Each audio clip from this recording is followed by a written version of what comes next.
Hello students, कैसे हैं आप सभी लोग। होप सो आप लोग बहुत बढ़िया होंगे। स्वागत है आप सभी स्टूडेंट का ज्ञान सागर क्लासेस में।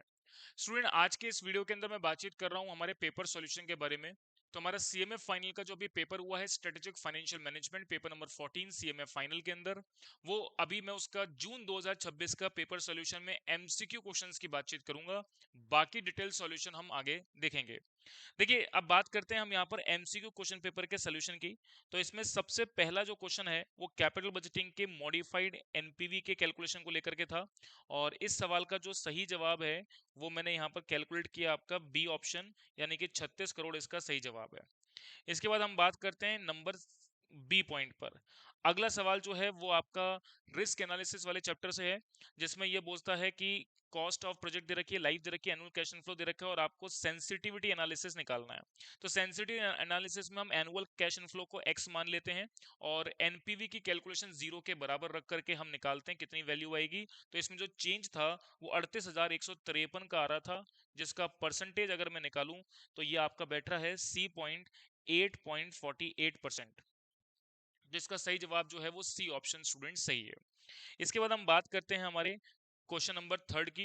क्वेश्चन नंबर थर्ड जो है वो है the financial management of manager of ERO limited feel that he would rather have certain inflows 15,000 in the second year of the project then an inflow of 20,000 with the probability 0.75 and 40,000 with probability 0.25 respectively। तो certainty equivalent coefficient आपको निकालना है।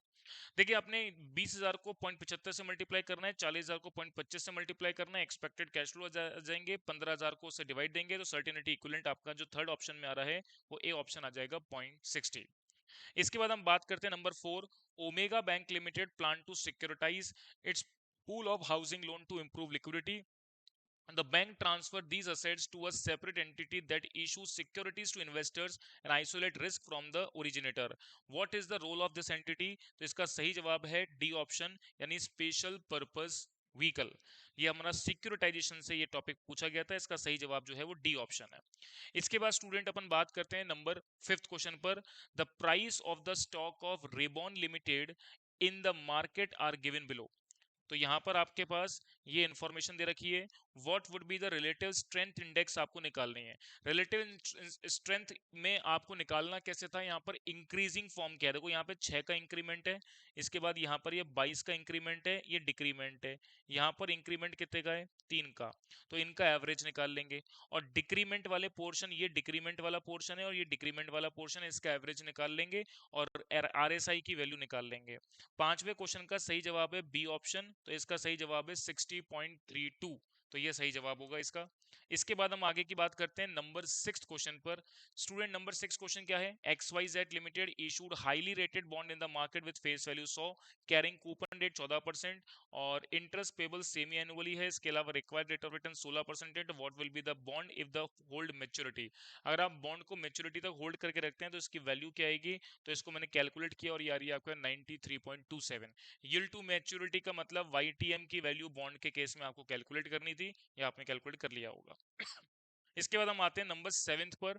A financial analysis believe that stock returns are influenced by multiple macroeconomic factors such as inflation, GDP growth and interest rate than a single market factor. This view is consistent with। तो ये आपका seventh question का C option है, arbitrage pricing theory का part है, तो इसका C option correct होगा। इसके बाद हम बात करते हैं एट्थ सवाल पर। एट्थ क्वेश्चन जो है वो आपको दे रखा है। Company has an equity beta of 1.20 and debt equity ratio आपको दे रखा है। द टैक्स रेट नील है, तो what will be the beta of the asset of the company. तो यहाँ पर हम निकालते हैं बीटा वैल्यू, यानी कि 1.20 divide by 1 plus debt upon equity. और ये जो आपने सॉल्यूशन बनाया, इसका एट्थ क्वेश्चन का सही आंसर आएगा 0.67। इसको सॉल्व कर लेंगे तो ये आंसर आपको मिलेगा। इसके बाद आते हैं अगला question number ninth. Response to risk generally fall into. तो इसका सही ऑप्शन है रिस्क अवॉइडेंस रिस्क ट्रांसफर, यानी कि डी ऑप्शन इसका सही है, बोथ ए एंड बी। इसके बाद हम बात करते हैं Nifty has theta minus 0.2 if the time to expiration decreases by 1 day. What is the change in the option price assuming the option price 1000। तो यहाँ पर भी ऑप्शन की वैल्यू जो है आपकी 20% से डिक्रीज हो जाएगी, तो इसका मतलब डिक्रीज बाय ₹20, यानी कि 1000 का 0.02 कितना हो गया, 20 रुपए। 20 रुपए से ऑप्शन की वैल्यू भी घट जाएगी। इसके बाद आते हैं next question. Which of the following complex derivative are option on portfolio of underlying assets. तो इसका सही आंसर जो है वो है बास्केट, सी ऑप्शन आपका इसका करेक्ट होगा। नेक्स्ट क्वेश्चन है, a multinational corporation raise short to medium term funds in international market by issuing unsecured debt instrument denominated in foreign currency and placed outside the jurisdiction of any single country, what kind of such instrument are referred? तो इसका सही जवाब जो है वो है आपका euro notes, B option आपका इसका करेक्ट जवाब होगा। इसके बाद स्टूडेंट बात करते हैं हम 13 क्वेश्चन पर, यह है dealer observe spot mid rate. ये आपको करेंसी की रेट दे रखी है, एक यूएस डॉलर बराबर कितने रुपए की है, एक जीबीपी बराबर कितने की है।